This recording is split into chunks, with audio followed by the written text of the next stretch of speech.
salam sejahtera buat teman-teman kita seluruh tempat ya. Ada yang di Indonesia, ada yang di Amerika, ada yang di Jerman, ada yang di Eropa bagian di Belgium, di Italia, yang suka mengikuti siaran dari Sema Adonai. Kami sangat senang pada malam hari ini ya, kita akan melanjuti pelajaran mengenai freedom in God ya. Narasumber kita yang akan diampu oleh Pak Jos Sudarman. Dia adalah satu dosen ya, dan di sini dia bukan sebagai dosen tetapi dia sebagai bapak pengajar, karena ini bukan kampus, bukan tempat kuliah, tapi Sema Adonai adalah Zoom di mana kita bisa banyak belajar akan kebenaran firman Tuhan.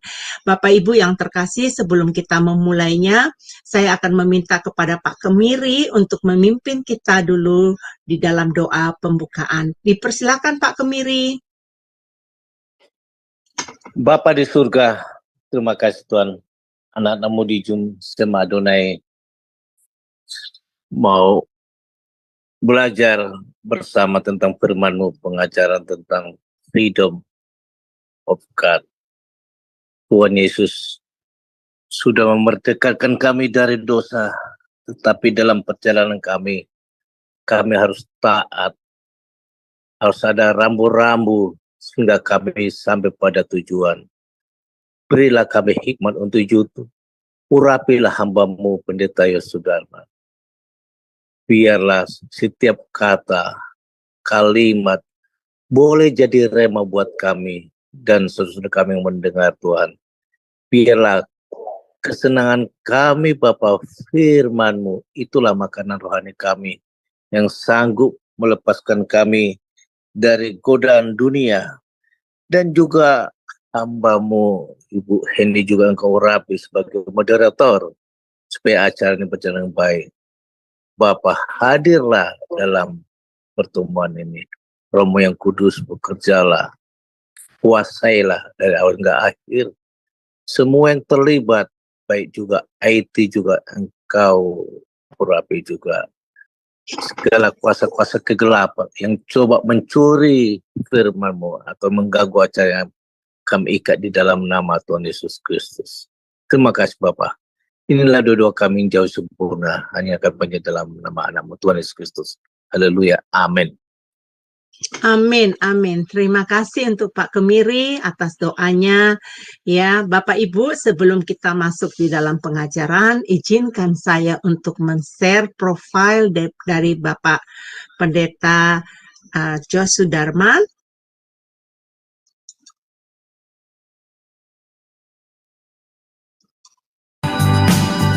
Salam semua, kami dari Sema Adonai dengan bangga memperkenalkan pembicara kita, yakni Bapak Pendeta Jos Sudarman. Dan berikut adalah profil singkat dari beliau. Terlahir dengan nama Jos Sudarman Lauwanto. Dilahirkan di kota Palembang pada tahun 1967. Terlahir dalam keluarga Kristen. Tahun 1983, beliau sudah terlibat dalam pelayanan kaum pemuda dan organisasi gereja di GMI. Gereja Metodis Indonesia di Palembang. Beliau menyelesaikan studi sarjana ekonomi di Universitas Tridinanti Palembang, meraih gelar Magister Teologi di STT Bethel Indonesia, STTBI Jakarta, dan menyelesaikan studi program doktoral serta meraih gelar Doktor Teologi di STT Kadesi Yogyakarta. Seiring itu menjadi pembicara pada interdenominasi gereja seperti di GPDI, GBI, GRJA, Full Gospel Fellowship, dan mengadakan seminar rohani di GSKI Yogyakarta. Sebagai tim pengembalaan di GSKI Kebun Jeruk Jakarta dan dosen tetap di STT Okumene Jakarta. Bekerja di beberapa perusahaan multinasional sejak tahun 1995 hingga tahun 2019 sebagai National Manager di bidang Sales Marketing. Beliau sudah berkeluarga sejak Desember tahun 1994 serta sudah dikaruniai satu orang anak tunggal yang sudah bekerja. Pengalaman dalam pelayanan. Mulai tahun 1999 hingga tahun 2002, sebagai wakil FE Family Altar di GBI Bandung dari tahun 2008 hingga sekarang atau now sebagai tim penggembalaan di GSKI Rehoboth Kebun Jeruk, Jakarta Barat.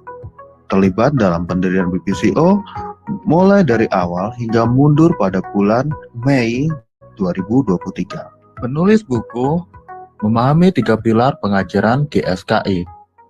Dan pada kesempatan kali ini, Bapak Pendeta Dr. Josudarman akan mengajari kita tentang freedom in God.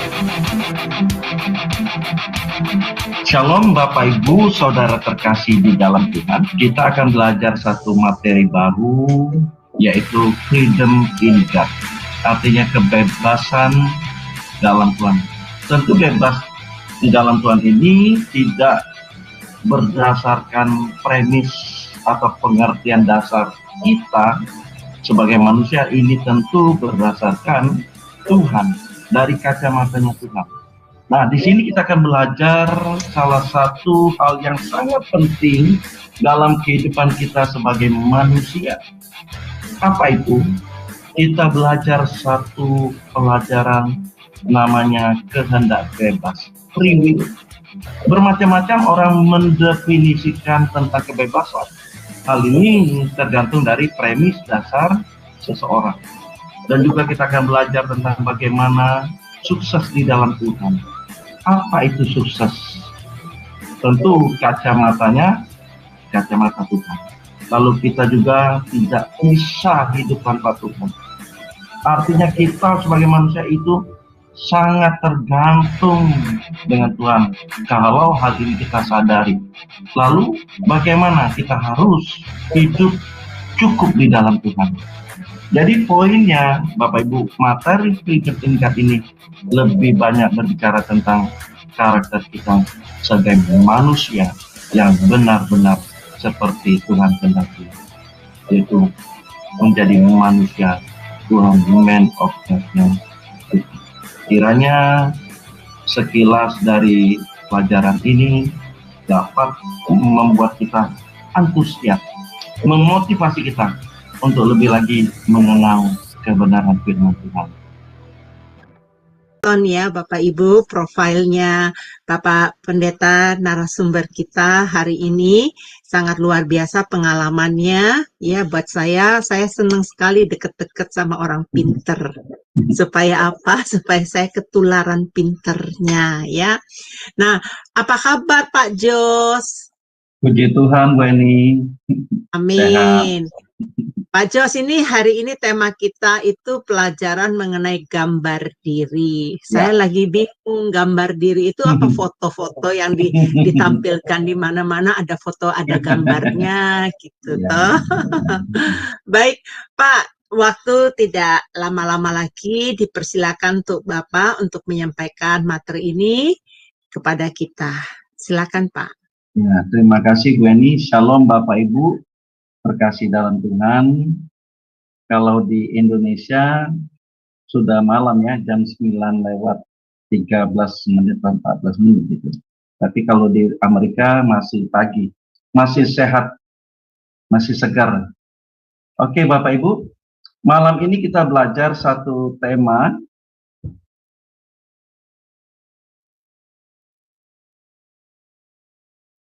Sudah terlihat Bapak Ibu slide-nya? Sudah Pak. Oke, terima kasih. Ya, mengenai gambar diri. Nah Bapak Ibu Saudara kasih dalam Tuhan, kalau kita berbicara tentang gambar diri, biasanya pemikiran kita itu mengenai masa depan. Gambar diri kita mau seperti apa ke depan. Lebih banyak berbicara tentang kehidupan yang lebih baik, kehidupan yang lebih nyaman di bumi ini. Biasanya berkisar kepada hal-hal yang demikian gitu ya, Bapak Ibu. Nah, sebenarnya Bapak Ibu kalau kita nanti belajar ya, bahwa gambar diri ini sangat terkait dengan rencana Allah dalam kehidupan kita. Rencana Allah dalam kehidupan kita, setiap kita pribadi lepas pribadi. Jadi gambar diri itu adalah pemahaman seseorang mengenai siapa dirinya, who I am, dan harus menjadi apa dirinya ke depan, who I will be. Nah, tetapi yang tadi saya sampaikan bukan berbicara tentang masa depan kita di bumi ini. Tentu Bapak Ibu, bukannya kita tidak boleh, tetapi harus kita mengerti, memahami bahwa Allah menciptakan kita pasti memiliki tujuan yang mulia, maksud yang mulia dalam setiap individu kita, dalam setiap diri kita. Pasti ada maksud dan tujuan yang mulia yang Allah ingin kita kerjakan, sehingga itu menjadi gambar diri dalam setiap kehidupan kita sebagai anak-anaknya. Nah, Bapak Ibu, saya akan lanjut.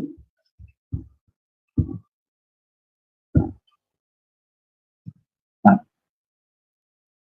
gambar diri ada dua aspek. Aspek yang pertama adalah aspek present saat ini, yaitu pandang seseorang terhadap dirinya sekarang ini seperti apa. Nah, hal ini kadang boleh saya sampaikan, kadang kita masih berkacamata terhadap rencana-rencana kita ke depan. Mau seperti apa kita ke depan. Nah, tapi ini biasanya berkaitan dengan kehidupan yang nyaman di bumi ini. Kehidupan yang mengenakkan secara kedagingan kita. Kehidupan yang memuaskan keinginan-keinginan pribadi kita. Biasanya seperti itu, pandangannya seperti itu. Lalu aspek yang kedua adalah aspek future, aspek ke depan. Yaitu pandangan seseorang mengenai dirinya ke depan mau seperti apa. Bapak Ibu, ini memang aspek sekarang ini, aspek present dan aspek future tidak dapat dipisahkan. Ini menjadi satu kesatuan yang harus kita kerjakan di dalam kita memenuhi rencana Allah. Di sini Bapak Ibu harus kita memahami dengan benar. Kalau tidak Bapak Ibu, gambar diri yang diinginkan Allah nanti berbeda dengan gambar diri yang kita lakukan. Padahal Allah memiliki rencana yang mulia dalam kehidupan kita. Nah, rencana itu harus kita wujudkan dalam kita melakukan gambar diri yang Allah inginkan untuk kita lakukan, dan lalu ada rencana setiap individu. Nah, nanti Bapak Ibu kita belajar ya Bapak Ibu. Walaupun agak bingung sedikit nggak apa-apa. Nggak apa-apa ya, nanti akan ke depannya lebih clear. Oke. Nah, Bapak Ibu, kalau kita mungkin memahami, biasanya kita melihat gambar diri kita ini dominan meniru, mengikuti apa yang diinginkan oleh orang tua. Lebih banyak begitu, betul nggak Bapak Ibu? Kita biasanya, yuk kamu mau jadi apa nanti ke depan? Kamu harus seperti ini, harus seperti itu loh. Contoh papa kamu, contoh opa kamu, kakek kamu, engkong kamu. Ya kan, biasa diarahkan seperti itu. Tuh, dia sudah berhasil, kamu jangan kalah. Seperti dia, kamu bisa kok. Nah, kita biasanya didorong oleh hal-hal yang diinginkan oleh orang tua. Sehingga gambar diri kita, potret diri kita ini sudah ada yang mengarahkan. Nah, dalam hal ini tentu orang tua atau mungkin kakek kita dan sebagainya. Nah, Bapak Ibu sekasih, sebenarnya dalam diri kita Bapak Ibu ada rencana Allah yang spesifik. Ada rencana Allah yang spesial, yang ingin Allah ingin supaya kita lakukan itu. Nah, nanti Bapak Ibu ya. Nah, namanya itu ada gambar diri secara umum dan gambar diri secara khusus. Nah, ini Bapak Ibu. Kita harus memahami hal ini. Gambar diri secara umum adalah gambar diri yang mengacu atau menunjuk kepada manusia yang dikehendaki Allah. Ini gambar diri secara umum. Artinya Bapak Ibu, kita harus memenuhi apa yang Allah kehendaki untuk setiap kita. Ini setiap kita. umum, Bapak Ibu ya. Nah, Allah inginkan supaya kita gambar diri kita mengikuti seperti Tuhan Yesus. Gambar diri secara umum. Jadi kita gambar diri kita secara umum adalah kita mengikuti apa yang Tuhan Yesus lakukan. Jadi hal ini Tuhan Yesus menjadi role model kita, menjadi contoh, menjadi teladan kita. Jadi tidak boleh ada yang lain dalam hidup kita. Gambar diri kita secara umum kita harus meneladani Tuhan Yesus. Gambar diri secara umum. Ini yang saya bilang tadi, Tuhan mengendaki kita, semua kita meneladani Tuhan Yesus. Gaya hidupnya, cara hidupnya. Apapun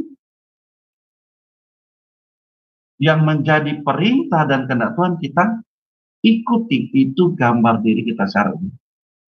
Coba kita baca di Filipi 2.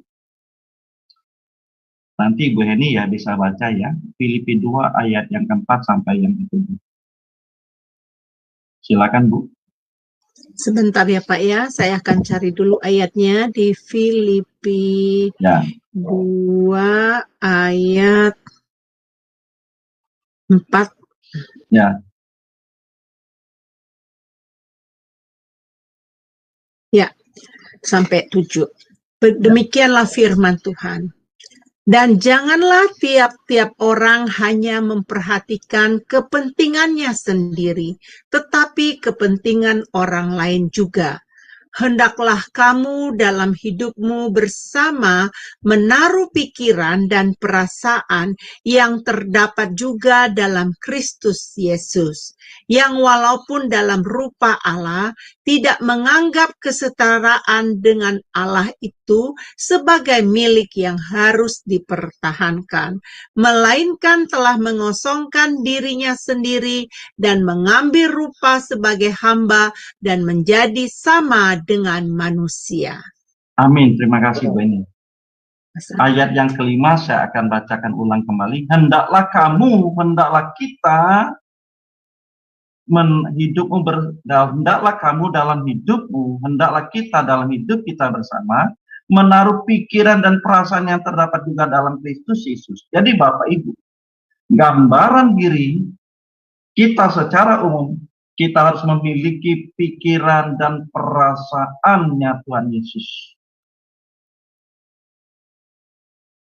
Harus memiliki pikiran perasaan Tuhan Yesus. Kalau tidak Bapak Ibu, kita tidak bisa meneladani gaya hidupnya Tuhan Yesus, cara hidupnya Tuhan Yesus, tidak bisa. Jadi pikiran kita seharusnya pikiran dengan pikiran Tuhan Yesus, harus kita miliki seperasaan dengan Tuhan Yesus. Kalau tidak Bapak Ibu, kita akan melenceng, menyimpang. Makanya pelajaran pertama kita tadi, minggu lalu adalah kehendak bebas. Kalau kehendak bebas ini tidak selaras dengan kehendaknya Tuhan, maka tidak mungkin kita dapat memenuhi gambar diri secara umum itu, yaitu kita mau mencontoh kehidupan Tuhan Yesus, meneladani kehidupan Tuhan Yesus. Nggak mungkin Bapak Ibu kehendak bebas kita yang tidak selaras, nggak mungkin Bapak Ibu kita dapat memiliki pikiran perasaan itu, tidak mungkin. Jadi intinya pelajaran minggu lalu bagaimana kehendak bebas kita itu harus selaras dengan kehendak Tuhan Yesus. Sehingga dengan demikian kita dapat memiliki pikiran dan perasaannya. Bapak Ibu saudara kasih, saya contohkan begini.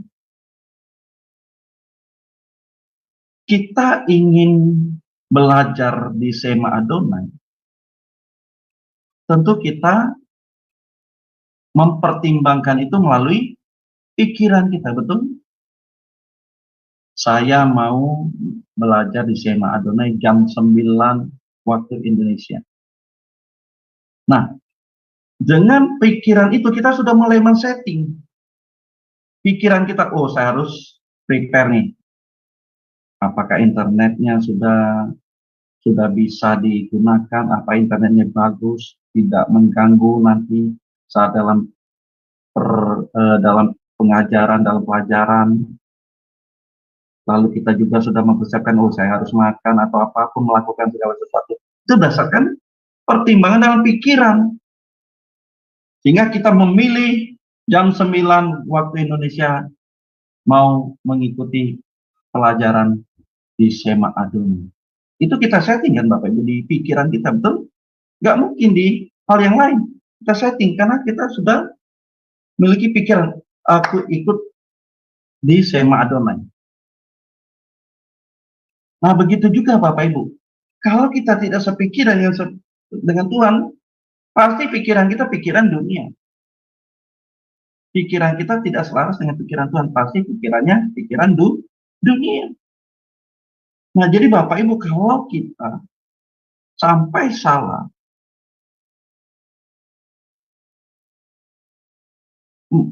mengenai bagaimana rencana Allah atau gambar diri secara umum yang Allah inginkan dalam kehidupan kita sebagai manusia, maka itu akan merubah atau akan berdampak kepada salah dalam kita bertindak. Karena dari pikiran itu akan terwujud dalam perilaku kita, dalam tindakan kita. Kalau pemahaman kita sudah salah, pasti arah hidup kita sudah salah. Tingkah laku kita, perbuatan kita juga pasti salah. Jadi hal ini Bapak Ibu harus benar-benar kita jangan sampai salah dalam memahami gambar diri yang secara umum ini. Harus kita perjuangkan, kita memiliki gambar dirinya Tuhan untuk kita lakukan. Jadi kita harus berkualifikasi seperti anak Allah. Kehidupan kita harus berkualifikasi seperti Tuhan Yesus. Kalau tidak Bapak Ibu, gambar diri yang secara umum ini tidak akan terrealisasi, tidak akan terwujud dalam kehidupan kita. Tentu hal ini tadi saya bilang, kehendak bebas itu berpengaruh besar dalam pertimbangan secara logika kita, pikiran kita, nalar kita, akal budi kita. Sehingga demikian kita akan memiliki hati, memiliki perasaan yang seperti Tuhan Yesus. Itu tadi Bapak Ibu, saya bilang perjuangannya sangat-sangat berat. Tapi kalau kita mau bisa, kalau kita pikirkan apa yang kita pikirkan itu bisa, pasti kita berupaya mewujudkan itu. Tapi kalau pikiran kita nggak mungkin, aduh, nggak bisa deh, waduh, nah itu sudah membatasi kita, sudah memblok kita untuk kita tidak berjuang kepada apa yang diinginkan Allah. Nah kita tentu tidak memiliki sikap seperti itu, berpikiran seperti itu ya Bapak Ibu, atau kita memiliki mental block. Ya tentu tidak ya. Oke, saya lanjutkan.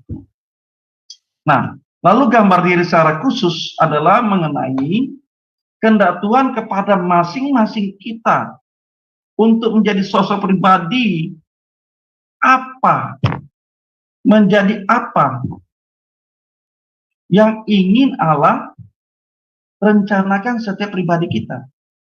Ini jadi Bapak Ibu, gambar diri secara spesifik. Setiap kita, setiap individu, setiap orang. Jadi setiap pribadi kita akan memiliki gambar diri yang berbeda-beda, unik dan khusus di mata Tuhan. Nah ini bisa saja Bapak Ibu, bisa saja ada panggilan khusus. Ini bisa saja ya, ada panggilan khusus. Setiap kita berbeda. Ada panggilan khusus, ada panggilan unik, spesial gitu. Mungkin ya Bapak Ibu bisa saja kita jadi pembicara. Yang mana pembicara ini tentu memuliakan Tuhan. Bisa saja mungkin kita menjadi ibu rumah tangga yang memuliakan Tuhan. Bisa saja kita menjadi wanita karir, pekerja profesional, apapun itu. Nah, itulah gambar diri secara khusus yang Allah ingin Kan setiap pribadi kita untuk kita wujudkan. Nah, lalu ada pertanyaan nanti, Pak, kok saya belum ketemu ya Pak ya? Apa sih tujuan Allah menciptakan saya? Saya belum ketemu. Nah, inilah Bapak Ibu, masing-masing kita bertemu, bercakap-cakap dengan Tuhan melalui doa tentunya Bapak Ibu ya, bercakap-cakap dengan Tuhan melalui doa. Kita bergumul, apa sih rencana Tuhan dalam hidup kita? Termasuk saya juga loh Bapak Ibu. Benar-benar saya kadang tidak terpikirkan saya bisa seperti ini.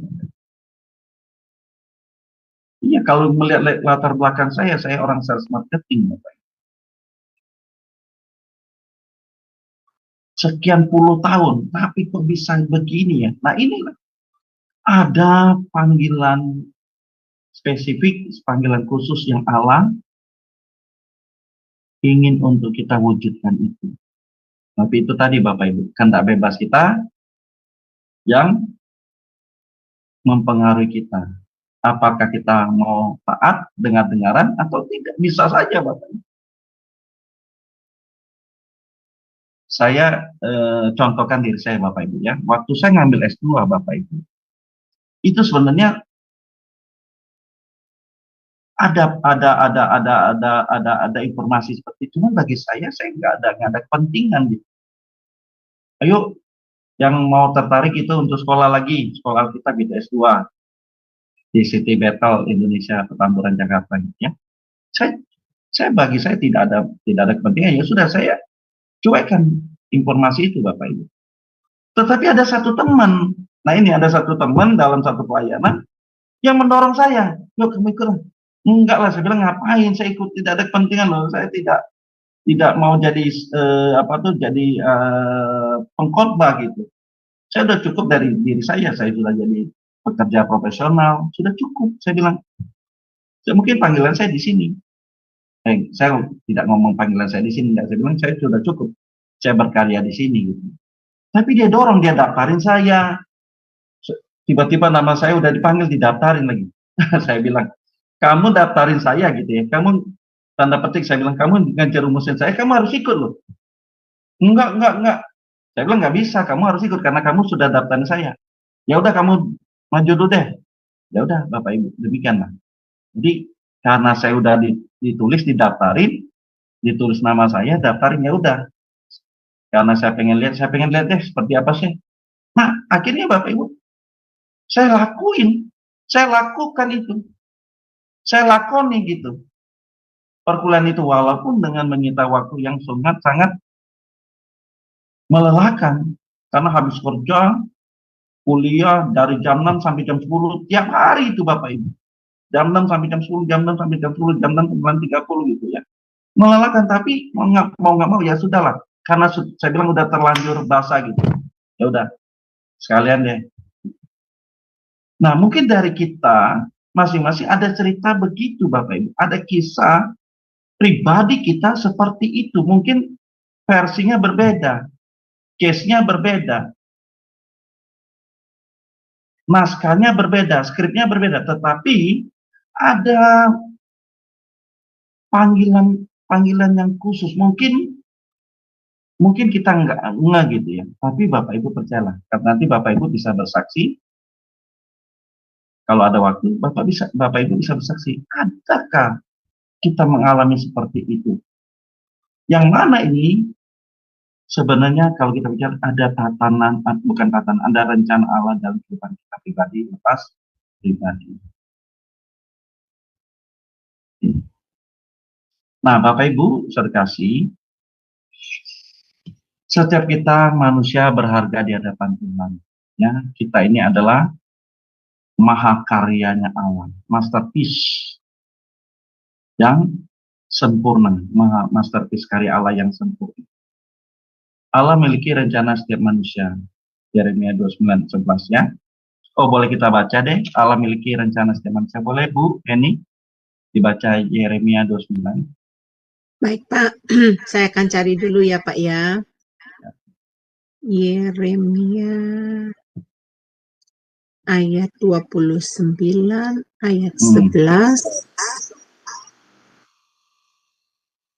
Sebab aku ini mengetahui rancangan-rancangan apa yang ada padaku mengenai kamu. Demikianlah firman Tuhan, yaitu rancangan damai sejahtera dan bukan rancangan kecelakaan, untuk memberikan kepadamu hari depan yang penuh harapan. Amin. Terima kasih, Bu. Jadi Bapak Ibu, Allah mengetahui, memiliki rancangan-rancangan apa yang ada pada kita. Sekarang kita harus menangkap rencana Allah dalam diri kita. Apa itu? Pasti Bapak Ibu memahami hal itu. Kadang memang ada melalui orang lain, mungkin bisa juga melalui istri, suami, orang tua dan sebagainya. Tetapi pasti Allah memiliki rencana spesifik terhadap kita. Dan kita dilengkapi dengan karunia-karunia yang berbeda. Ini nggak usah dibaca Bapak Ibu ya. Kita pasti memiliki karunia yang berbeda. Nah, Bapak Ibu, ini yang pentingnya Bapak Ibu. Di sini Bapak Ibu penting. Kenapa tadi saya bilang kita sudah memiliki gambar umum, yaitu kita harus meladani Tuhan Yesus. Gambar khusus kita memiliki panggilan atau gambar diri secara khusus yang Allah inginkan dalam setiap pribadi kita. Nah, supaya apa? Ini yang penting. Supaya kita ini bagian dari pasal ilahi. Jadi kita ini bagian dari sepotong pasal. Seperti pasal yang terdiri dari potongan-potongan tidak beraturan dan tidak sama. Tetapi saat disatukan dengan yang lain, dengan pribadi yang lain, dengan orang lain, kita akan membentuk suatu gambar yang indah. Jadi kita ini Bapak Ibu adalah pasal-pasal, sepotong pasal yang mana kalau disusun dengan baik akan menjadi gambar atau lukisan yang indah, yang saling melengkapi, sehingga kita menjadi gambaran besar dari keluarga kerajaan Allah. Betul Bapak Ibu, kita pasti tidak ada yang sama. Ya kan? Kalau sama tidak mungkin menjadi pasal. Yang mana pasal itu kan tidak beraturan. Tapi kalau disatukan, yang tidak beraturan itu dicocokkan, maka akan menjadi satu pasal gambaran yang indah. Jadi setiap kita Bapak Ibu, tidak masalah. Tidak masalah misalnya kita memiliki karunianya satu, atau kita tidak memiliki karunia. Kita memiliki karunia banyak, tidak ada masalah. Yang penting kita menjadi pasal yang memenuhi kehendak Allah dalam setiap pribadi kita. Jangan sampai kita tidak menjadi pasal ilahi yang Allah ingin untuk kita lakukan Bapak Ibu. Kalau kita tidak menjadi pasal ilahi, maka kita akan terbuang.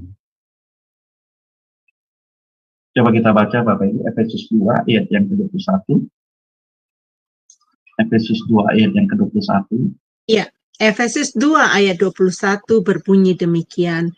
Di dalam Dia tumbuh seluruh bangunan rapi tersusun menjadi bait Allah yang kudus di dalam Tuhan. Amin. Di dalam Dia kita bertumbuh. Supaya kita menjadi rapi, tersusun. Menjadi bait Allah yang kudus di dalam Tuhan. Menjadi keluarga kerajaan Allah. Bapak Ibu. Jadi setiap kita Bapak Ibu jangan memiliki sikap minder, depresi atau apapun ya Bapak Ibu. Jangan sampai kita memiliki sikap atau memiliki hal-hal yang tidak baik dalam hidup ini. Kok Tuhan saya begini ya Tuhan? Kok Tuhan? Kok saya tidak ada enaknya dalam hidup ini? Kok tidak ada nyamannya dalam hidup ini? Jangan Bapak Ibu. Ingat, Tuhan memiliki rencana yang besar dalam kehidupan kita. Mulai dari kandungan oleh ibu kita, Tuhan sudah memilih kita. Tapi sekarang bagaimana dalam hidup kita dengan kehendak bebas kita memenuhi rencana Allah dalam setiap kehidupan pribadi kita. Kita mau menjadi pasal ilahi yang melengkapi lukisan besar, gambaran besar dalam keluarga kerajaan Allah, menjadi bait Allah yang kudus. Dia katakan Efesus 2, menjadi bait Allah yang kudus. Bukankah hal ini sungguh menjadi sesuatu yang menggembirakan bagi kita sebagai anak-anaknya Bapak Ibu? Ini luar biasa Bapak Ibu, kalau kita benar-benar memahami kita begitu berharga di mata. Kadang kalau kita melihat diri kita, aduh apanya sih yang diambil dari kita, kata kita berpikir potongan apa gitu ya, potongan jahitannya kurang gitu misalnya. Jangan demikian Bapak Ibu. Justru kalau kita melihat ini, ada rencana yang begitu besar. Waduh, kita manusia-manusia yang berharga. Kalau tidak Bapak Ibu, kita tidak mungkin diciptakan menjadi manusia. Mungkin saja kita diciptakan Allah mungkin seperti hewan, ya kan? Yang mati selesai, tapi tidak. Kita adalah menjadi mempelai Kristus dalam hidup ini. Inilah perjuangan kita, Bapak Ibu. Oke, saya lanjut Bapak Ibu ya. Nah, Bapak Ibu, musuh yang merusak dalam diri kita adalah kemalasan. Kemalasan, adanya penolakan, bermental block. Karena kita tidak mau mengembangkan potensi yang ada pada kita secara proporsional, Bapak Ibu.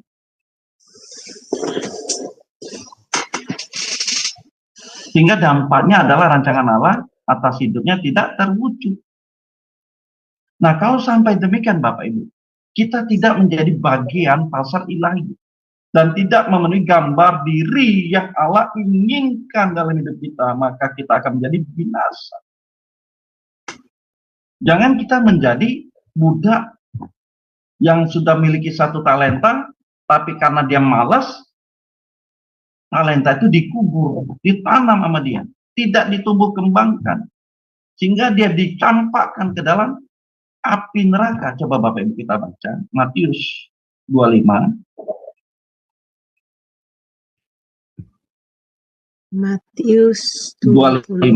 Coba ini agak panjang nih Bapak Ibu. Nggak tahu Ibu ini. Matius 25 ayat 17. Bu, nanti baca dari ayat yang ke-14 deh. Matius 25 ayat 14, ini cukup panjang nih. Sampai ke ayat 17 ya? Enggak Bu, panjang nih Bu. Tapi nggak apa-apa, Ibu nanti mau berapa orang? Sampai ayat 30 sebenarnya. Sampai 30 nggak apa-apa Pak? Nggak apa-apa, ya udah, sampai silakan. 30 ya? Ya silakan Bu, iya. Baik, begini firman Tuhan yang bertema perempuan tentang talenta. Perumpamaan tentang talenta. Maaf nih Pak, mata saya udah rada. Nggak apa-apa. Oke. Perumpamaan tentang talenta. Sebab hal kerajaan sorga sama seperti seorang yang mau berpergian ke luar negeri, yang memanggil hamba-hambanya dan mempercayakan hartanya kepada mereka. Yang seorang diberikan 5 talenta, yang seorang lagi 2, dan yang seorang lagi 1. Masing-masing menurut kesanggupannya, lalu ia berangkat. Segera pergilah hamba yang menerima 5 talenta itu, ia menjalankan uang itu lalu beroleh laba 5 talenta. Hamba yang menerima 2 talenta itu pun berbuat demikian juga dan berlaba 2 talenta. Tetapi hamba yang menerima 1 talenta itu pergi dan menggali lubang di dalam tanah lalu menyembunyikan uang tuannya. Lama sesudah ia pulanglah tuan hamba-hamba itu lalu mengadakan perhitungan dengan mereka. Hamba yang menerima 5 talenta itu datang dan ia membawa laba 5 talenta, katanya, Tuan, 5 talenta Tuan percayakan kepadaku.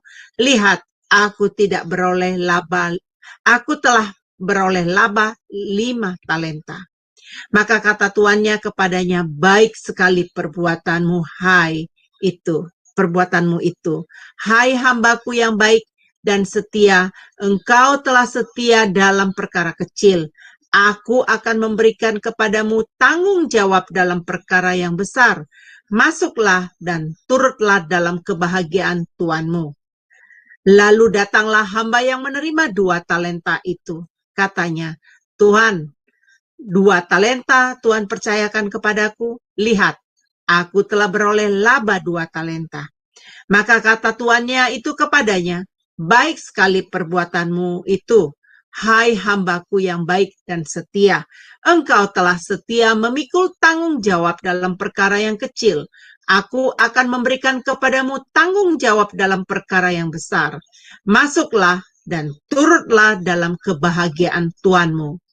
Kini datanglah juga hamba yang menerima 1 talenta itu dan berkata, Tuan, aku tahu bahwa Tuhan adalah manusia yang kejam, yang menuai di tempat di mana Tuhan tidak menabur, dan yang memungut dari tempat yang di mana Tuhan tidak menanam.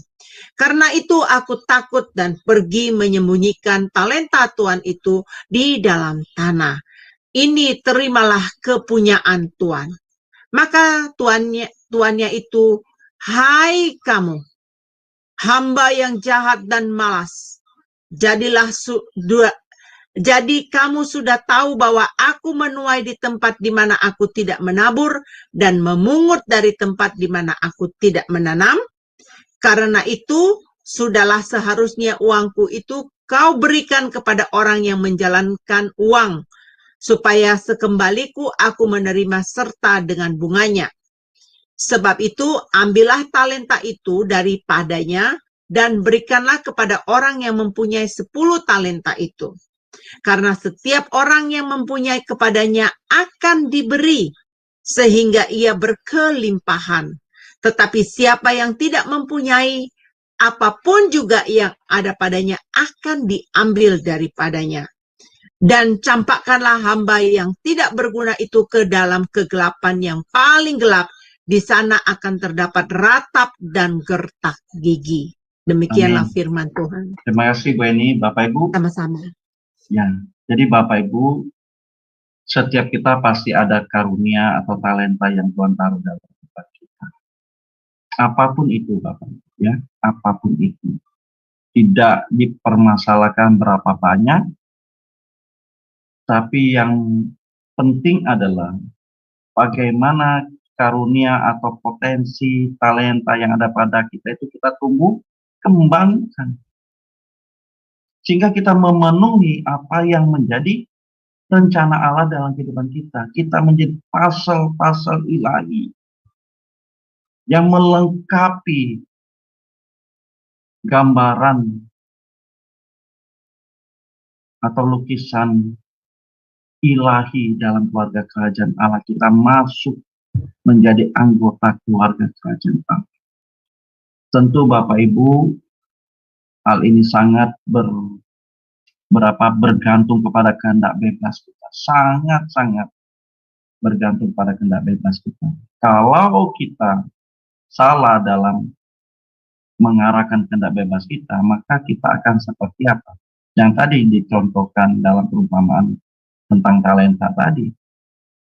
Hamba pertama 5 talenta, dia akan tumbuh kembangkan menjadi 10, 5 tambah 5. Yang kedua 2, dia tumbuh kembangkan menjadi 4. Yang satu ini bukan dia tumbuh kembangkan, tapi dia tanam. Dia tidak tumbuh kembangkan. Kenapa? Karena dia memiliki hati yang tidak baik. Ada kemalasan dalam diri hamba yang ketiga. Tandanya Bapak Ibu, walaupun ini perumpamaan, tapi ini bisa menjadi gambaran bagi diri kita. Jangan kita mencontoh hamba yang ketiga itu. Sudah punya talenta paling sedikit, 1 talenta, tapi malas lagi. Jangan kita seperti itu ya Bapak Ibu. Istilahnya misalnya kita memiliki talenta, kita tidak memiliki hal yang banyak gitu. Tapi kalau ada hal yang satu, mungkin ya, kita bisa berdoa. Kita menjadi pendoa syafaat. Ya kita berdoa saja Bapak Ibu. Kita doakan hamba-hamba Tuhan. Kita doakan rekan-rekan kita. supaya mereka benar-benar di dalam Tuhan, mereka benar-benar melakukan apa yang kehendak Allah untuk mereka lakukan dalam kehidupan mereka. Kita tumbuh kembangkan di situ, Bapak Ibu. Jadi masalah talenta, masalah karunia itu tidak menjadi utama. Yang penting bagaimana kita memaksimalkan potensi yang ada pada kita, sehingga kita menjadi orang-orang yang berdampak di dalam Tuhan, dalam pelayanan pekerjaan Tuhan. Jangan kita menjadi batu sandungan ya Bapak Ibu. Kadang kita ini bukan menjadi orang yang mendukung, mensupport, tapi kita kadang lebih banyak menjadi batu sandungan. Tapi saya percaya Bapak Ibu yang di sini belajar di SMA Adonai mau menjadi orang-orang yang mendukung dalam pelayanan pekerjaan Tuhan, mau menjadi bagian dalam pekerjaan Tuhan, turut menjadi bagian dalam pekerjaan Tuhan. Ini yang luar biasa, ya. Oke. Nah, Bapak Ibu, kita memiliki keunikan dalam setiap pribadi kita, ya. Jadi yang pertama, bagaimana dalam bersikap terhadap keunikan pribadi kita adalah kita tidak boleh membandingkan diri kita dengan orang lain, ya. Sudah pasti ya Bapak Ibu, ya. Karena kita pasti memiliki keunikan sendiri, keistimewaan sendiri. Jadi tidak perlu dibanding-bandingkan. Ada lagu yang dulu populer, ojo dibanding ke, ya. Apa namanya? Ojo dibanding ke, ya. Ada lagu dulu, ya. Lagu siapa itu? Saya jadi lupa namanya, anak kecil. Ojo dibanding kayak gitu, ya. Jangan bandingkan. Lalu yang kedua adalah kita tidak usah berusaha menjadi diri seperti orang lain. Kita seperti diri kita. Ingat, Allah memiliki rencana spesifik bagi kita. Jadi kita tidak usah menjadi seperti orang lain. Nggak usah contoh-contoh orang lain yang hanya kita boleh contoh, yaitu Tuhan Yesus saja. Ya, yang ketiga adalah bagaimana kita menemukan posisi kita dalam pasal ilahi untuk mengabdi kita kepada Tuhan. Ya, kita harus menemukan posisi kita dalam pasal ilahi ini, di mana posisi kita. Jangan sampai kita tidak mendapatkan posisi dalam pasal ilahi, dalam pengabdian kita kepada Tuhan. Nah ini Bapak Ibu. Bapak Ibu yang sudah menjadi bagian dalam SMA Adonai ini kan luar biasa. Bapak Ibu sudah menemukan posisinya. Nah kalau kita, mungkin yang kita hanya pendengar, gitu, nggak masalah. Kita juga mungkin ada posisi tempat lain Bapak Ibu. Nah kita temukan itu.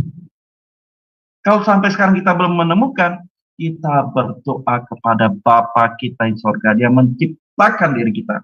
Kita bertanya, apa yang Engkau rencanakan dalam hidupku Tuhan, supaya aku penuhi panggilan-Mu, aku penuhi rencana-Mu dalam hidupku, sehingga aku menjadi manusia yang berdampak, berpengaruh dalam pekerjaan Tuhan. Aku masuk dalam pasal ilahi, dalam pengabdianku kepadamu ya Bapa, selama aku masih ada di bumi ini. Inilah gambar diri, spesifik gambar diri secara khusus yang harus kita temukan Bapak Ibu, masing-masing kita. Nah Bapak Ibu, dalam hal ini mungkin kita mengalami, aduh Pak, gambar diri saya kayaknya masih berantakan nih. Nggak apa-apa Bapak Ibu, nggak apa-apa. Gambar diri saya masih berantakan, saya kayaknya masih bingung ini. Nggak apa-apa. Yang penting kita bertobat. Yang penting kita bertobat. Ada perubahan mindset, perubahan paradigma. Coba kita baca Roma 12 ayat yang kedua, ini ayat yang terkenal Bapak Ibu ya. Roma 12 ayat yang kedua. Sebentar ya Pak ya, saya cari Silakan, dulu ya. Baik, Roma 12 ayat yang kedua berbunyi demikian Bapak Ibu. Janganlah kamu menjadi serupa dengan dunia ini, tetapi berubahlah oleh pembaharuan budimu, sehingga kamu dapat membedakan manakah kehendak Allah, apa yang baik, yang berkenan kepada Allah, dan yang sempurna. Amin. Lanjut Bu, 2 Korintus 3 ayat 18. Saya cari ayatnya, Pak, sebentar. 2 Korintus 3 ayat 18.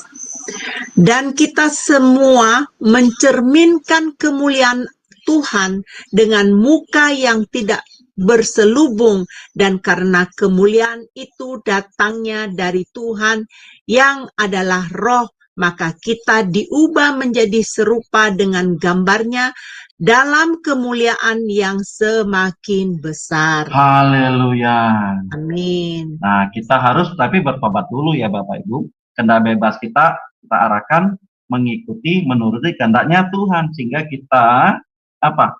Kita semua mencerminkan kemuliaan Tuhan dengan muka yang tidak berselubung loh.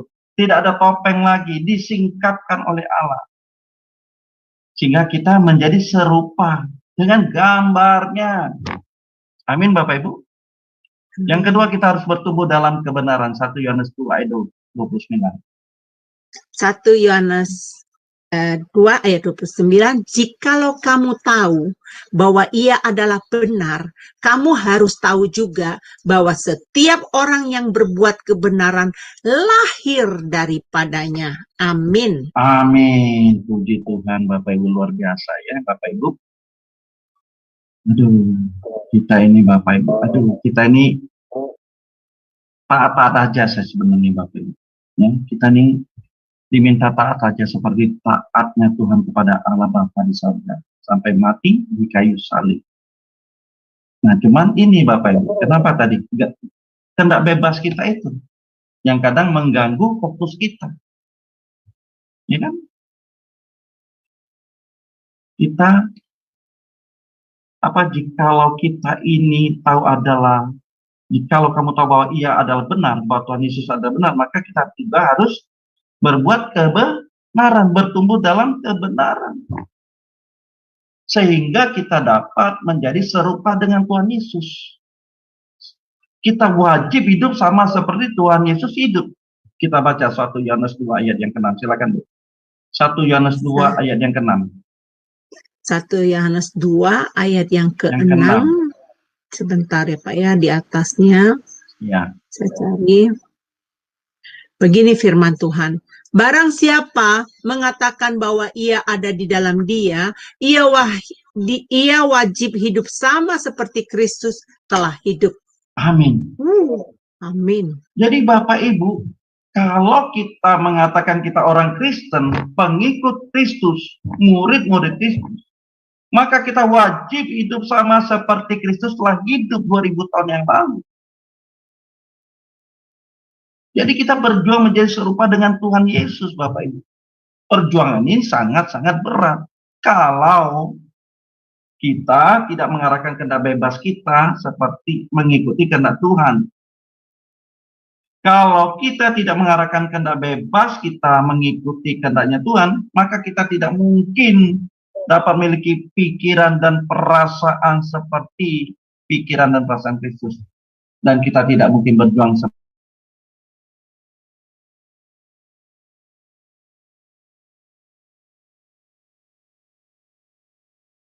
Tuhan Yesus. Kita tidak mungkin bertumbuh dalam perubahan paradigma kita, mindset kita. Ini berkaitan erat sekali Bapak Ibu. Maka Bapak Ibu, kehendak bebas yang ada pada kita, free will itu kehendak kita ini benar-benar Bapak Ibu, kita harus tundukkan kehendak bebas kita untuk memenuhi kehendaknya Tuhan. Bukankah kalau dalam kehidupan kita ini kan kadang kita bertindak, berpikir sesuka-sukanya kita. Bukankah kita berpikir, lalu kita bertindak suka-sukanya kita. Kehendak diri kita sendiri. Kita mau memuaskan hasrat nafsu kita, hasrat keinginan daging kita. Lebih banyak mana Bapak Ibu? Kita memenuhi hasratnya Tuhan atau hasrat diri kita? Tentu pasti kita lebih banyak melakukan apa yang tidak diinginkan oleh Tuhan. Seperti Rasul Paulus katakan, yang aku kehendaki Itu tidak aku lakukan, aku kehendaki hal yang baik, tapi yang tidak baik yang aku lakukan. Kata Rasul Paulus di kitab Roma.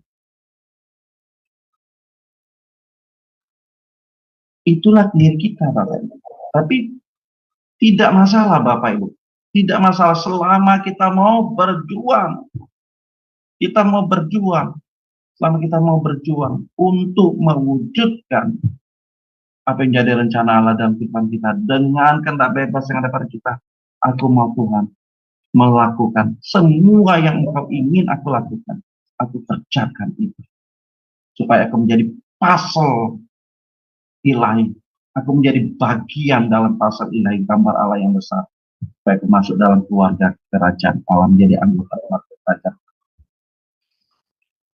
Wah, luar biasa ya Bapak Ibu. Oke Bapak Ibu, sampai di sini. Kalau ada pertanyaan Bapak Ibu.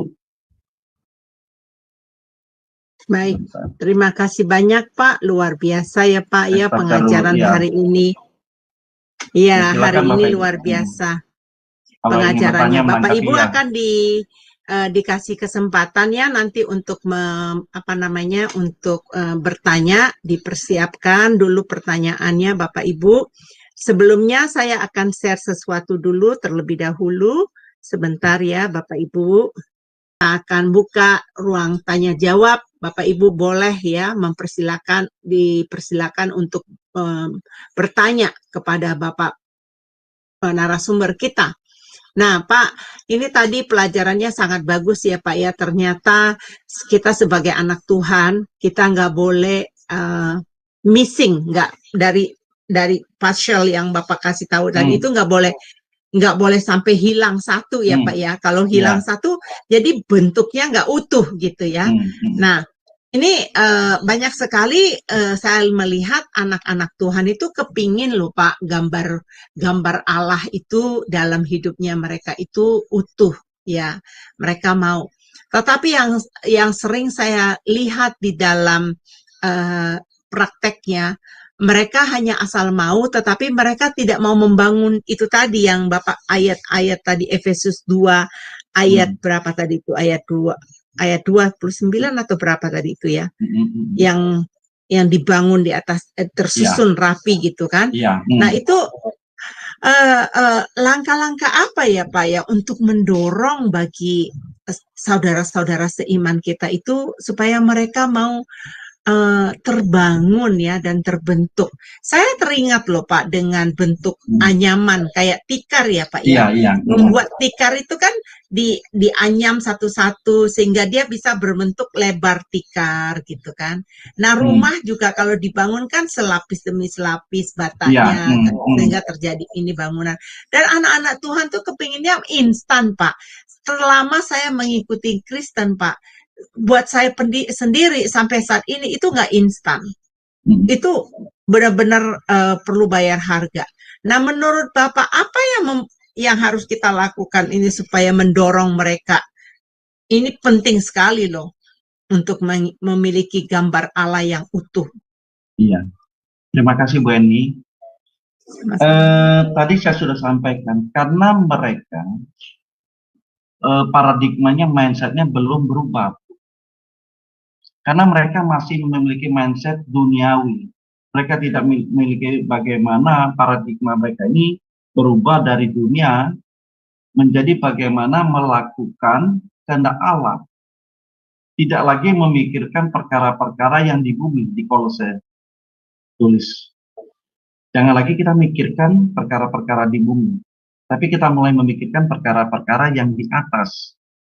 Nah, hal ini tentu pengaruh dari orang tua juga, harus bagaimana orang tua mendidik anaknya, mengarahkan anaknya.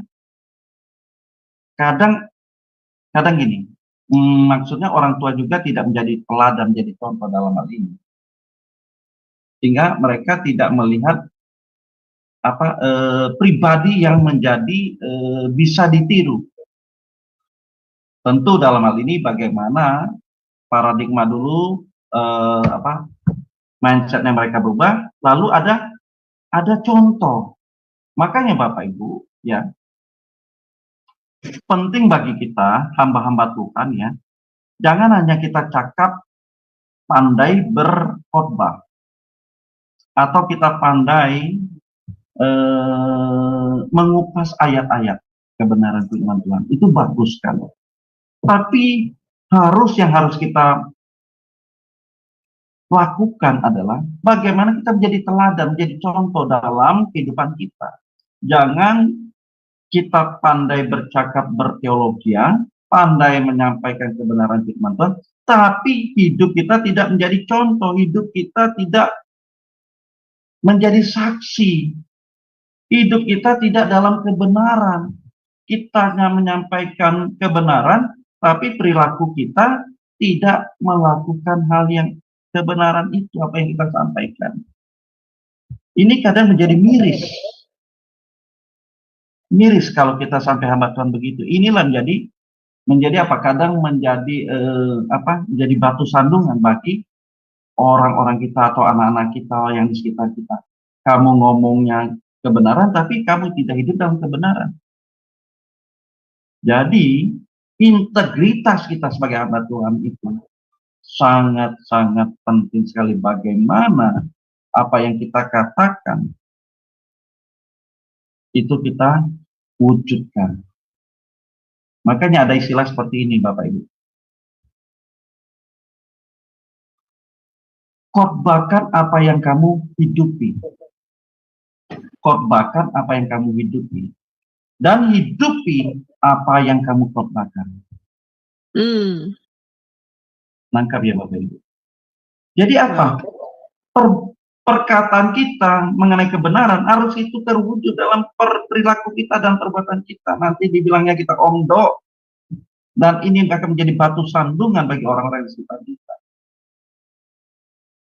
Maka anak-anak kita melihat contoh Bapak Ibu. Jangan sampai kita berkuar-kuar tentang kebenaran, tapi kita tidak hidupi kebenaran itu. Dan ini menjadi batu sandungan yang sangat-sangat efektif dalam menjatuhkan anak-anak atau orang-orang di sekitar kita. Kita tidak menjadi saksi bagi kemuliaan Kristus. Jadi, marilah. Penting memang anak-anak kita rubah mindsetnya dengan kita bawa kepada Tuhan itu. Tapi lebih dari itu, kita menjadi contoh sehingga kita menjadi berkat dalam hidup ini. Itu Bu Eni yang bisa saya sampaikan. Wow, makasih Pak. Kemudian Pak, dengan sekarang dengan metode yang canggih sekarang ya Pak ya, banyak sekali gambar-gambar yang tampil di media sosial itu kan udah di touch namanya Pak, udah dipoles ceritanya supaya kelihatan muda, supaya kelihatan cantik gitu ya. Ya, jadi pertanyaannya sekarang bagaimana kita mau mempercantik diri kita ya Pak di hadapan Tuhan ya. Kalau gambar diri yang asli itu nggak dipoles benar-benar ya. Iya, kadang ini juga Bu, gambar diri anak kita juga sekarang sudah mulai dirasuki oleh hal-hal yang tidak benar. Contohnya apa? Mohon maaf ya Bapak Ibu, kalau yang punya anak yang suka Korea gitu ya, yang suka gambar Korea, betul nggak? Anak-anak sekarang Bapak, anak-anak muda kita, waduh, kiblatnya kemana? Bukan kiblatnya ke Tuhan, tapi kiblatnya ke Korea. Band-band Korea, artis-artis Korea, aksesoris-aksesorisnya. Gimana ini? Kok Kristen kok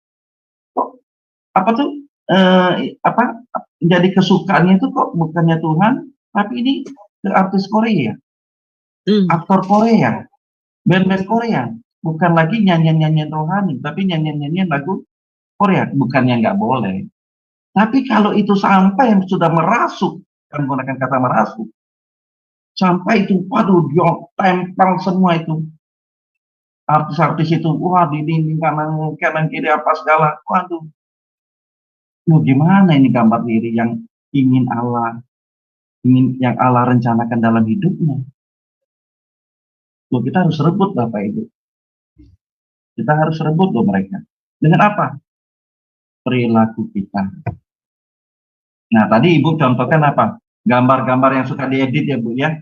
Gambar yang suka diedit, wajahnya tidak ori. Nah itulah kita nih, sukanya yang tataran luar saja. lihat dari permukaan luar saja, maunya cantik secara permukaan luar, dari dari wajah luar saja. Padahal yang penting apa? Bukan tataran luar, bukan permukaan luar. Wajah kita cantik itu bukan karena wajah kita yang seperti ini, tapi wajah hatimu bagaimana? Apakah wajah hatimu ada wajahnya Kristus? Jangan kita wajah cantik, tapi wajah dalam kita, hati kita seperti apa gitu ya, tidak sesuai. Jangan sampai seperti itu. Makanya saya bilang, kalau saya sih ya, ada orang yang suka-suka edit-edit wajahnya, oh tuh cantik, aduh capek deh. lebih baik kamu ori saja. Iya, lebih baik ori saja deh. Yang penting apa? Wajah hatimu seperti apa? Seperti Iya Pak, Kristus benar enggak? itu Pak. Jadi saya bertemu orang nih Pak, udah lama saya kalau nggak ketemu sosial media itu ya Pak ya, udah lama nggak ketemu. Tiba-tiba saya nongol di tengah-tengah mereka, terus mereka bilang, oh ternyata nggak pakai filter kamu selama ini Henny. Terus saya nanya, filter apa ya?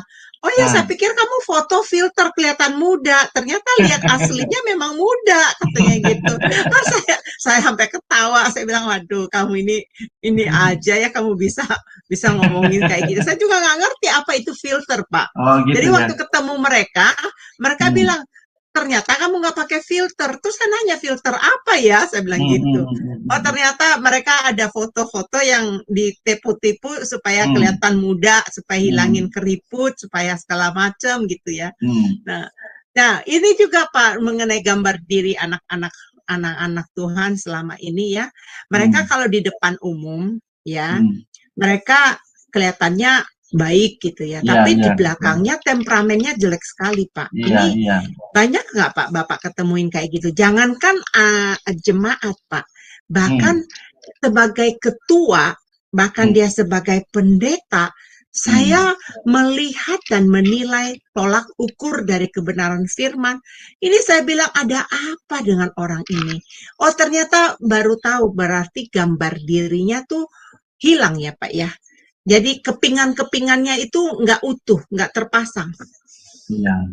Nah inilah Bu, saya bilang tuh kita jadi batu sandungan ya kan, karena kita melihatnya dari tataran luar, permukaan luar saja ya. Wah, apalagi dia pandai berbicara gitu. Aduh. Tapi kelakuan hidupnya 180 derajat bedanya. Yang hal inilah Bu, yang harus kita apa? Kita perangi, maksud perang itu kita perangi diri kita gitu, jangan sampai kita seperti itu. Ya kan? Makanya di Matius 3:21-23 banyak orang berseru, Tuhan, Tuhan, bukankah kami sudah bernubuat, mengusir setan, mengadakan banyak mukjizat, tapi Tuhan tidak pernah kenal kamu loh. Bukan siapa yang berseru Tuhan, Tuhan akan masuk ke dalam kerajaan surga, melainkan ia yang melakukan kehendak Bapakku yang di surga. Jadi kita jangan, maksudnya jangan apa ya? Kalau saya bilang sih jangan terkesima lah gitu ya. Jangan terkesima gitu. Kita harus melihat buahnya, melihat perbuatannya. Benar nggak apa yang tadi saya sampaikan? Apakah kamu hidupi nggak khotbah yang kamu sampaikan itu? Apakah kamu hidupi nggak kebenaran itu? Kalau kamu hidupi kebenaran itu, maka kamu benar-benar di dalam Tuhan, menjadi anak Allah. Kalau enggak, ya kita akan jadi batu sandungan, ya kan tidak menjadi berkat. Ya kan dalam hidupnya. Jadi buat apa kehidupan seperti itu? Ya kan menjadi batu sandungan, lebih baik kita menjadi berkat Pak ya, menjadi pelangi bagi sesama kita menjadi berkat. Itu sih Bu. Iya Pak, makasih banget ya Pak ya. Ini ada yang mau bertanya nggak? Ikut bertanya silakan ya. Kalau mau berkomunikasi, ada pengalaman atau ada pertanyaan apa namanya dari teman-temannya gitu ya, supaya bisa dijawab oleh Bapak narasumber kita mengenai gambar diri ini. Atau yang bersaksi Bu, bersaksi mungkin Bu mengenai gambar diri secara khusus itu, adakah mereka selama ini sudah yang pernah mengalami itu dan pernah sekarang ini dilakukan gitu. Ini luar biasa loh Bu. gambar diri Ya, secara ayo, khusus itu. siapa yang mau bersaksi? Kalau kesaksian saya banyak, Pak. Iya, saya percaya itu pasti. Jadi di sini ada teman saya yang bernama Jenny. Hmm, Jenny ini tahu siapa saya karena dulu saya tinggal bertetanggaan dengan dia di New York ya. Belum hmm, lama ini saya pindah daerah ke daerah Flushing ya. Flushing itu besar sekali teman-teman. hmm, Jadi daerahnya apa namanya luas ya. Jadi saya agak jauh dari downtown-nya sedikit. Jadi saya di tempat perumahan, tempat tinggalnya di tempat perumahan. Jadi saya mesti jalan kaki ke downtown itu sekitar 35 menit atau 40 menit kalau jalan kaki gitu. Kalau naik bus ya sekitar 15 menit udah sampai ya sebenarnya. Jadi teman-teman saya mau memberitahukan mengenai gambar diri. Saya dulu bukan orang percaya, saya dulu orang yang penganut orang yang kepercayaan yang lain gitu ya. Nah, saya mempunyai gambar diri yang rusak dulu karena apa? Saya orangnya temperamen, ngebosi ya, ada sifat itu. Terus kemudian saya gampang kecewa gitu ya, berasumsi itu juga ada gitu di dalam ini. Kalau apa pemikiran-pemikiran dunia gitu.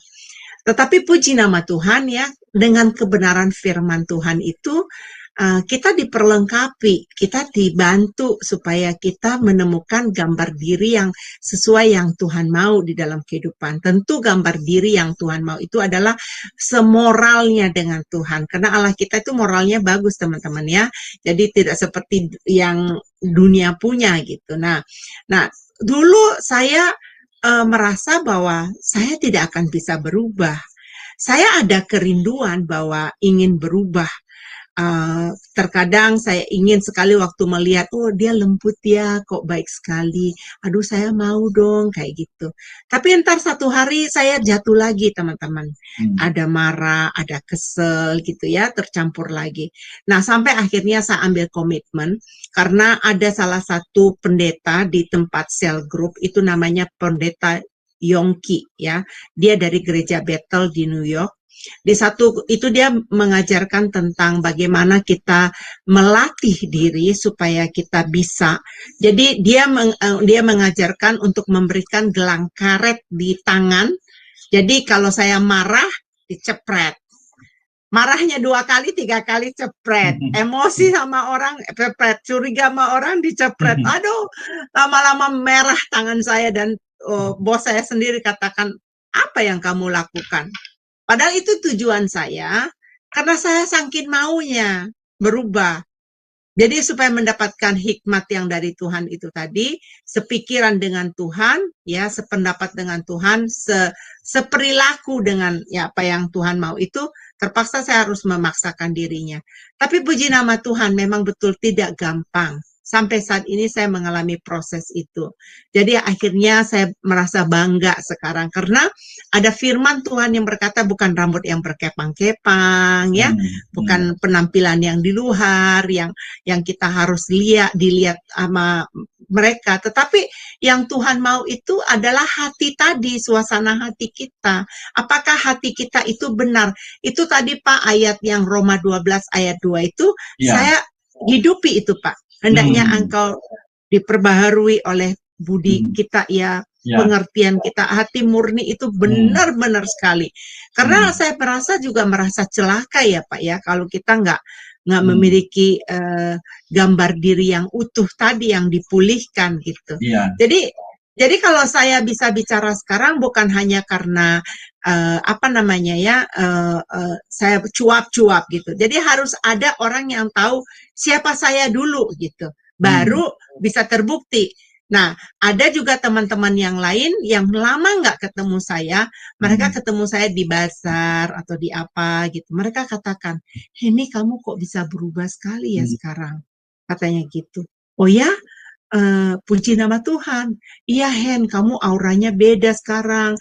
Kamu anak Tuhan sekarang. Kamu betul-betul menghidupkan ya. Itu Pak, yang menghidupkan firman itu. Jadi kelihatan sama mereka. Tapi ya itu ya Pak, ya saya senang. Karena terang itu harus bercahaya. harus menerangi Hmm. dunia, harus menerangi sekitarnya, supaya kita tidak jadi batu sandungan. Tetapi kalau saya hidupnya nggak benar, berarti saya jadi batu sandungan. Nah, percuma kamu jadi orang Kristen, kok kelakuan kamu kayak begitu, gitu loh, Ya. Pak. Ya, Ya, betul. itu aja dari saya, Pak. Wah, luar biasa memang. Memang itulah perjuangan kita, Bu.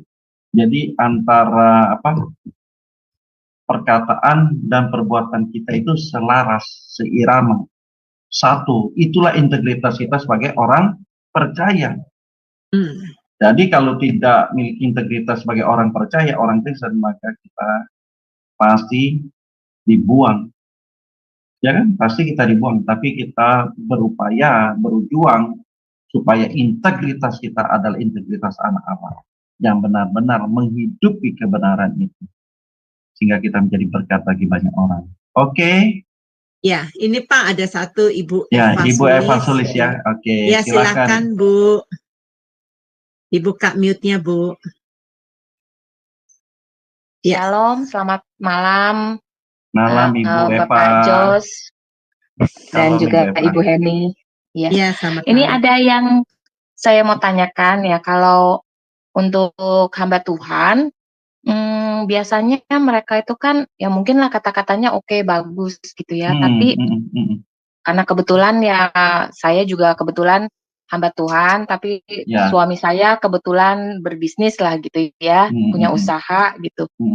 Nah, kita bersama-sama dengan teman-teman yang boleh dibilang sama-sama usaha gitu ya, selalu bilang gitu, wah urusannya mah kalau sama pendeta udah deh katanya. Boleh dibilang apa ya, pendeta mah pinter ngomong, tapi kalau urusan duit, nah itu gitu. Nah, kalau tadi kan berbicara tentang dilakukan apa yang diiniin, itu kan lebih ke mungkin sikap ya. Tapi kalau masalah uang, itu apakah murni dari gambar diri yang rusak, ataukah memang merupakan dia berbohong karena kebutuhan gitu? Dia merasa kurang kehidupannya, lalu dia berbohong gitu.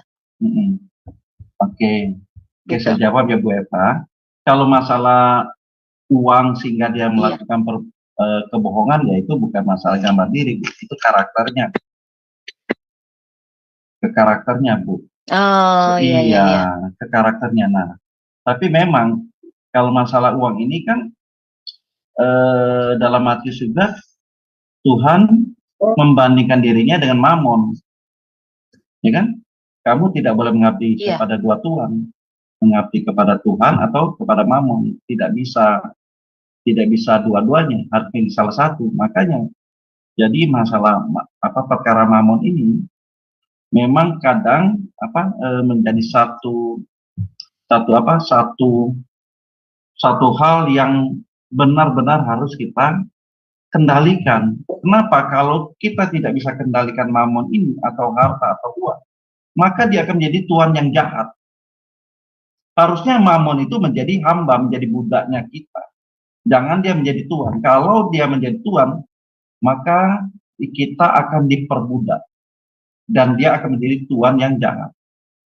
Jadi uang itu atau mamon itu adalah sarana, harusnya menjadi alat bagi kita dalam kita melayani pekerjaan Tuhan, membantu pekerjaan Tuhan. Kalau dia menjadi tuan, ya sudah, kita diperbudak, dan sehingga kita akhirnya menjadi cinta uang.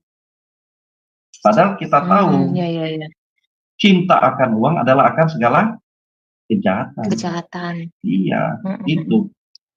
Bukan tidak boleh kaya, boleh kaya, Bu. Iya. Tadi boleh nggak kaya? Boleh kaya, harus kaya kita untuk membantu pekerjaan Tuhan. Ya, gitu. Iya, jadi di kalangan usahawan tuh rata-rata gini jadinya. Kan karena sebagian yang kita kenal itu kan kalau pengusaha banyakan kan belum Kristen ya. Dalam pengertian mereka lebih, ada pun yang Kristen tapi nggak, kalau dibilang fanatik ya jadi enggak gitu, nggak fanatik gitu. Jadi di kalangan mereka tuh selalu bilang gini, ngapain kita maksudnya kan kadang-kadang kita juga suka sharing kan gitu ya, maksudnya tentang kebenaran, tentang Kristus. Ngapain tuh sekelas si hamba Tuhan si A tuh modelnya kayak begitu katanya gitu. Urusan hmm, duit mah kagak beres. Apaan bisa bicara tuh dia begini-begini bla bla bla katanya. Nah, akhirnya dengan predikat dia yang sebagai hamba Tuhan dengan keuangan yang nggak beres ini kan otomatis jadi menghambat untuk orang lain berbicara ke orang itu gitu. Iya. Nah, maksud saya jadinya itu ternyata masuk di karakter ya gitu Iya, ya. iya betul ke karakternya. Makanya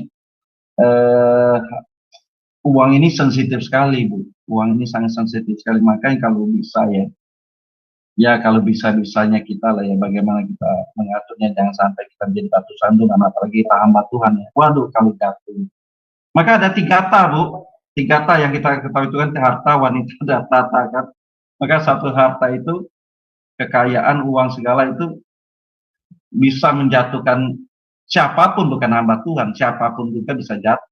Nah, tapi kalau kita sudah hamba Tuhan ya bagaimanalah kita mengendalikan itu supaya itu tidak menjadi batu sandungan ya bagi jemaat, bagi orang lain di sekitar kita. Ya kita harus memiliki sikap yang wise lah, bijaksana, arif gitu ya. Bagaimana kita dapat mengendalikan itu supaya tidak menjadi batu sandungan, gitu ya kan?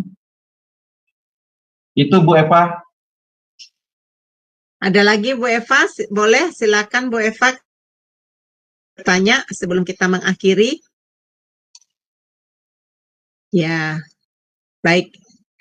Teman-temanku yang terima kasih ya buat semuanya yang telah mengikuti acara kita. Sebentar kita karena waktu sudah malam, kita akan minta kepada Pak Jos untuk statement terakhirnya, kesimpulan dari pelajaran kita, apa yang telah kita pelajari hari ini ya. Dan kemudian kita minta Pak Jos akan berdoa dan sekalian doa berkat. Terima kasih Pak Jos, dipersilakan. Ya, terima kasih Bu Eni. Bapak Ibu, kita harus menemukan gambar diri secara khusus yang Tuhan ingin untuk kita penuhi. Temukan posisi kita berada di mana kalau kita masuk dalam pasal ilahi. Jangan sampai kita tidak masuk dalam pasal ilahi yang merupakan gambaran keluarga kerajaan Allah. Kita mau menjadi anak-anak Allah yang masuk dalam keluarga kerajaan Allah. Untuk itu kita harus berjuang.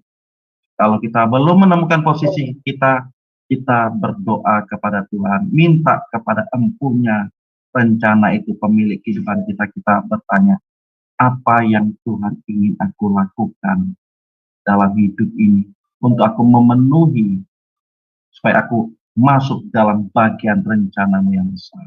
Kalau tidak Bapak Ibu, kita akan menjadi orang-orang yang terbuang, akan menjadi orang-orang yang binasa, yang akan dicampakkan ke dalam api neraka.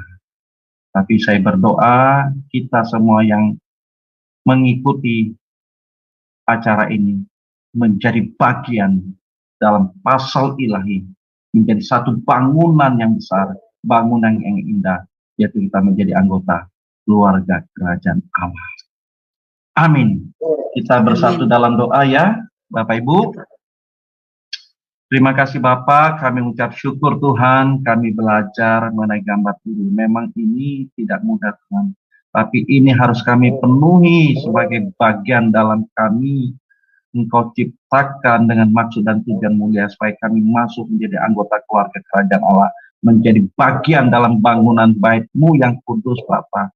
Terima kasih Bapak, ampuni setiap salah kelemahan kami, ketidakmengertian kami untuk rencana kami hidup ini apa yang Kau inginkan, tapi kami mau Tuhan, dalam malam ini kami mau berdoa dan mau Tuhan bertanya kepadamu apa yang harus kami lakukan dalam hidup ini, sehingga kami menjadi manusia-manusia yang berdampak bagi pekerjaan Tuhan.